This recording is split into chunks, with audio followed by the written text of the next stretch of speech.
Écoute bien ceci. Dieu a appelé Moïse pour faire sortir le peuple d'Égypte. Mais avant que Moïse puisse sortir le peuple d'Égypte, Dieu devait d'abord sortir l'Égypte du cœur de Moïse. Car tu ne peux conduire personne vers le chemin de la liberté si toi-même tu es encore captif. Dieu a travaillé Moïse, il a arraché l'Égypte de son cœur.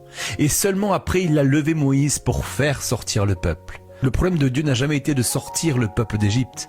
Le vrai problème de Dieu, c'était de faire sortir l'Égypte du cœur du peuple. Mais écoute bien ceci, quelque chose qui est encore bien plus frappant.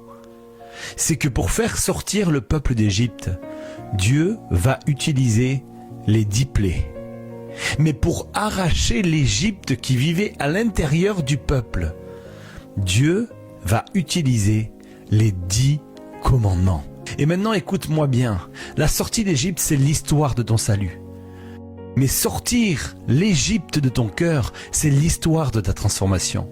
Tu peux être sauvé et encore penser et continuer à agir comme si tu étais en Égypte. Mais voici la bonne nouvelle, ce que les plaies n'ont jamais pu guérir, la parole de Dieu peut le renouveler.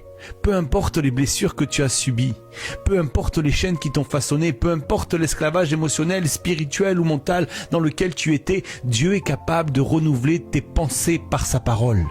Le peuple hébreu est sorti d'Égypte en une nuit, mais il a fallu 40 ans pour sortir l'Égypte de leur façon de penser. La délivrance est instantanée, mais le renouvellement est un processus. Parce que ce n'est pas seulement ton lieu qui doit changer, c'est ton intérieur. Ce n'est pas seulement ta position qui doit changer, c'est ta perception. Ce n'est pas seulement ton extérieur qui doit être libéré, mais c'est ton mental qui doit être guéri. Tu ne peux pas changer de saison si tu ne changes pas de pensée. Tu finiras par reproduire l'Égypte partout où tu iras.